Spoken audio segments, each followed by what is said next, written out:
Greetings, class. And in this installment, we're going to address the question, what does thinking of people as good and evil do to conflicts? Um, this might not be something that you commonly face. I don't think that we tend to see many people in the world as being evil. And I do tend to think that we spend more time believing that people are fundamentally good. But good and evil is a detail in conflict which does happen on occasion, and it creates interesting and distinct scenarios that must be addressed before it's possible really to proceed. Um, Thinking of people as good can offer some tremendous benefits um, in terms of seeking opportunities and hoping for a better future. Um, But it's always important to remember or be guarded against the possibility that agreements frequently do need to be enforced, and that assuming people are good or assuming people are telling the truth can end up having negative consequences in terms of delivering outcomes and agreements that people sometimes don't follow through on other occasions didn't have any plan on proceeding with whatsoever, or leaving one person feeling like they lived up to their end of their bargain while another side was disappointing. Um, but I want to walk through this and some of the strategic significance that it has, as well as helping us to understand some of the historical, contextual, cultural, and structural conditions that we may, in fact, encounter in our daily lives. While we might believe that individuals are good, we do have some pretty nefarious institutions that and histories that are connected to those institutions, which have done a lot of things that might more generally be described as being evil. So, thinking about how to respond to evil ends up being one of the more challenging uh, contextual situations one can face. Um, when somebody believes an individual group or event to be evil, it actually kind of eliminates or precludes the possibility of attempting resolution, because resolving an outcome with an evil entity would leave one feeling like they're still supporting something that's wrong. So even if you like something because you feel like it's good for you, if it helps somebody else that you feel like is malicious in their intents towards others, you would still be unlikely to want to have such a transaction with them. You know, when we think about, for example, like the car example, if you believe somebody's up to no good and they want to buy your used car, when they offer you asking price for it, you might really just be hesitant to sell because you just don't know what the person's plan is, right? A lack of trust. Maybe they've got a plan to victimize you financially. Maybe they want to use the car for the perpetration of a crime or something. It would just leave you off put, right? Even getting what you want might not feel right, and you might be hesitant to engage in something with somebody that you didn't think to be just bad, but downright dirty, downright evil.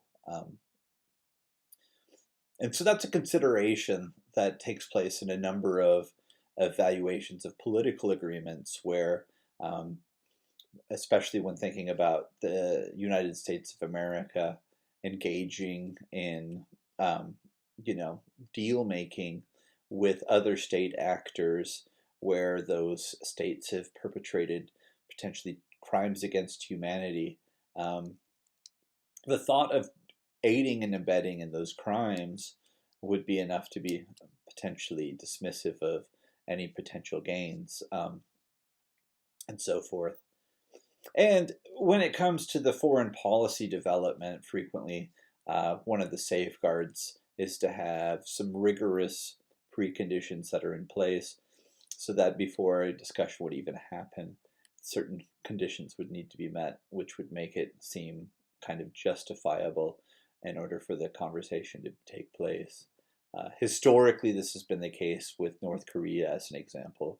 um, during his presidency, Donald Trump kind of wrote off this idea that there were preconditions for engaging with North Korea. And he met with their leader, and um, again, it's a politically divided opinion. Some people wanted to give him credit, and I'd actually be one of those people to say that preconditions, when they're not working, are probably something to abandon. Don't get me wrong; it's a safeguard against bad deal making in many ways, but it's also a way to leverage a little bit more of your power. By having a negotiation with North Korea, even though no concessions were made, it legitimized their statehood more by being able to command time with somebody who is, at least at points in history, considered to be the leader of the free world.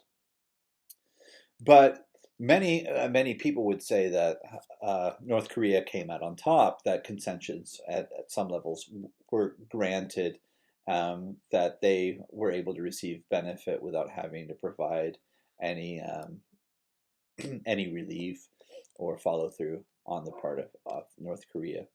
Goodwill is worth something. Not all deals have to have a transactional outcome. Relationship building's good. I don't want to be completely dismissive.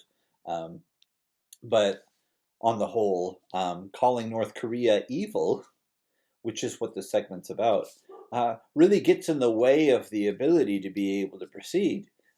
Having a group that you're going to call or label as being evil would really require them to acknowledge or, showcase some sort of remorse or repentance, um, and an acknowledgement of those past atrocities or crimes before it would seem really viable to move forward. And most people are not likely to acknowledge crimes at all, let alone pay prices for crimes, unless there is some sort of motivation involved in that. Um, I know from my study of forgiveness and my own stories of actually coming clean when I committed crimes as a teenager, that was really very rare. And so the fact that I was admitting to something to the police officers that I was confessing to actually just gave them more grounds to assume that I had done other things. If I'm saying something, that meant that there was more that I was holding back, because the thought that people would admit to their crimes, again, was so rare. And indeed, it's a horrible legal defense, right? Everything you say will be used against you. But if you look at it from a non adversarial position, um, admission of wrongdoing, many traditions, for example, like Catholicism says, separate the sin from the sinner. Judaism says, have a turning away from evil, right? So if there's the metanoia, where the individual turns away from the evil, actually all parties can rejoice kind of collectively in condemning the wrong, um, and can celebrate, in some cases, the person's movement away from a behavior which was defamatory, into living a more morally acceptable life.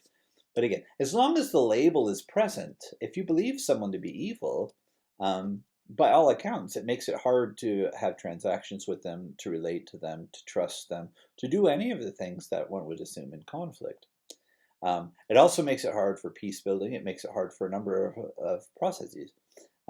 So all of that has to be weighed against where did the determination get made from. And in a previous answer, I described some of what's described as the fundamental attribution error. So if you assume behavior is based upon some sort of superficial determination, this could be like somebody he acted that way because he's a man, or he acted that way because he's American, right? If being American is used as the explanation for my behavior, and it's seen as being American is evil, I may not have even acted yet, and then the bias would be against me, right? And so when people are biased against performing any sort of kind of peacemaking or conflict resolving activities, again, it makes it really hard to imagine proceeding.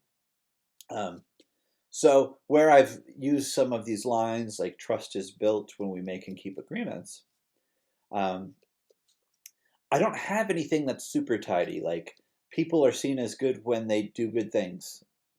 Like it, I mean, it's kind of intuitive, but the thing about it is, if if we look at this kind of identity theory, the exception to the identity rule in philosophy tends to be the way we look at individuals, right? If you believe somebody is a bad person, even when they're doing good things, you could think, well, that's a bad person still. He just happened to do something nice right now. And conversely, when good people do bad things, we still tend to have this kind of feeling like that's a good person who just made a mistake. Um, so on the one hand, thinking of the person as good, even when they've done wrong, can make it easier for somebody to proceed uh, through a transactional dispute or a conflict resolution process. The fact that the person's done good in the past is no promise of future performance, right? It's still a wish for the future, right? But so we have these indications, right? And they do come into play, right? Because we actually do tend to think, according to our anecdotal experience of others or the reputation that a person carries, and we use those to help layer into our context towards addressing disputes and resolving conflicts. If you know somebody is generally trustworthy, you do in fact enter into agreements with them where it can in fact assume more trust, right? Like you make a contract with somebody, you're counting on something getting done. You're not going to pay for the services, for example, if the work's not completed. But frequently, it's not just the financial impact if a contract is breached, right? If you hire somebody to cook a wedding cake, you want to make sure that the cake is actually made, because getting your money back if the cake's not ready on the wedding day is the least of your worries, right? It might be the centerpiece of the thing that you're most looking forward to for your wedding, right? So there's costs and impacts, and the importance is there. Reputation matters.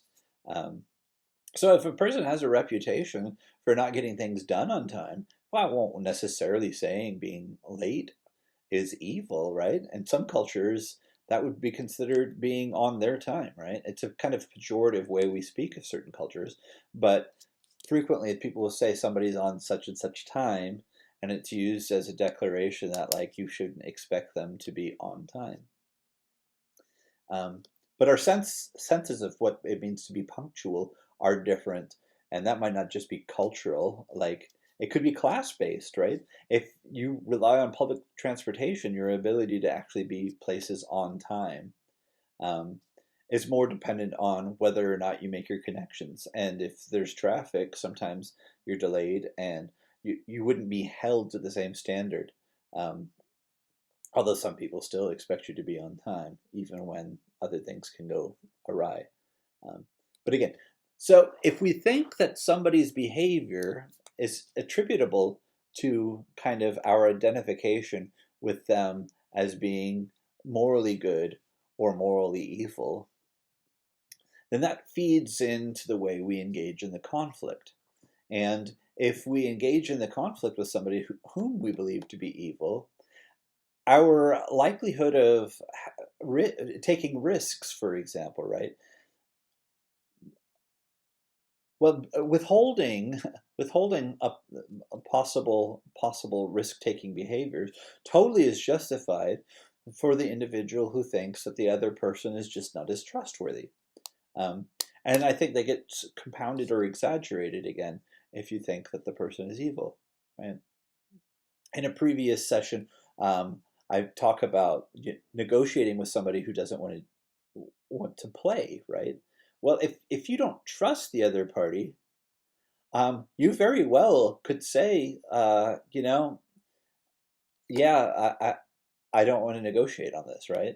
Which might actually be your cop out for a desire to avoid it altogether, um, such that the person that you don't trust might then raise their offer, even to the part where it's the asking price, and the person would still, like I said, say like, I'm sorry, you know what, I have somebody else I promised it to, because they're trying to get out of the transaction altogether. Um, and so understanding what lies behind positions um, is one of the, again, the keys there.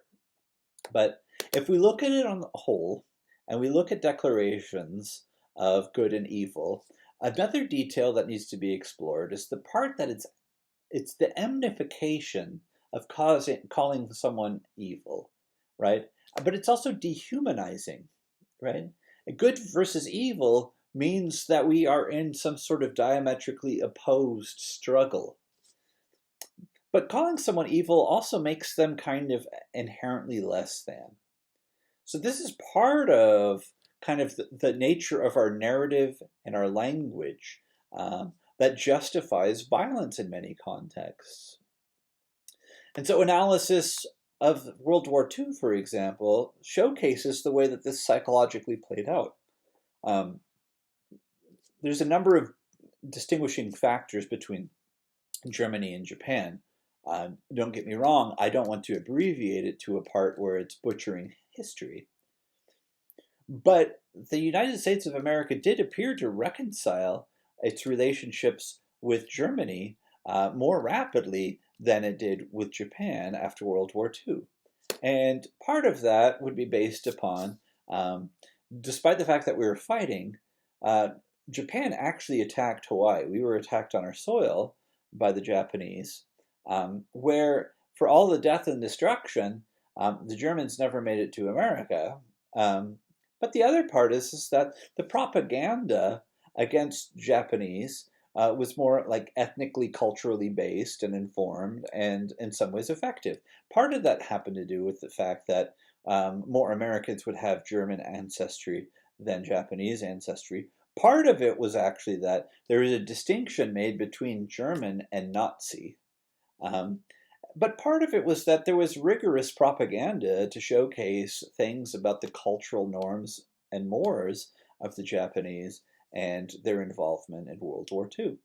And because those became learned and accepted and kind of agreed upon, and some might say that there are still lingering sentiments of anti-Japanese or anti-Asian racism that still is a product of World War II, would be proof to that.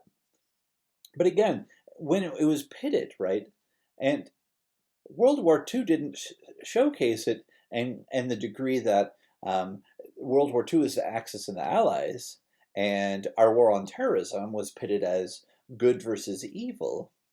But again, there's no way that we can imagine looking back and reviewing kind of this war on terrorism as being good versus evil, as being something where there would be any way whatsoever, right, to imagine a negotiated agreement, to have a negotiated ceasefire, to have anything like that, right?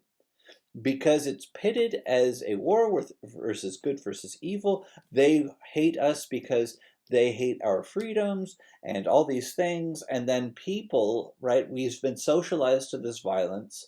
People are willing and committed to engage into that struggle. But there's no WATNA that says, well, if we don't agree to the ceasefire, we can agree to disagree, but as long as, right? There's not any as long as, right? We can't allow evil terrorists to operate, right? That's not what good people do, right? So there's kind of a command, a desire, a necessity then to win, right? To not give in. There is no transactional agreement. There is no way, right? It's just win or lose. And so it creates an adversarial scenario where thinking of others as evil really does mean that you can't negotiate with them for better and for worse. And so thinking about that and identifying that in the way we're thinking about conflicts really does change the way that scenarios work out. Alternatively, recognizing the good in individuals, despite the fact that they may have done wrong, at least as a hypothetical, right? Assuming that someone's good, what are you willing to work out with them? And then figure out, given the fact that there's a past history of non-performance, what are the steps that you need to make in order to have an executable and enforceable agreement. If you don't trust someone, try to make the agreement that you would if you did, and then include the provisions into that agreement that reflect the diminished trust in a way that you feel like you are protected, right? Take steps. You can't do that with somebody you think is evil. You can't negotiate with someone who you think is evil. But if you think someone is somebody who's just got problems with being honest, and you can make enforceable agreements, it might leave you better off than if you never give them the chance to follow through, because judgments still, again, are not something that you have any guarantee of being paid out either, right? You get more money for the payments on a agreement that somebody makes and lives up to than you will from the person who's broke and doesn't agree to give you anything and then is ordered to give you money from their empty bank account. So I'll see you in the next one.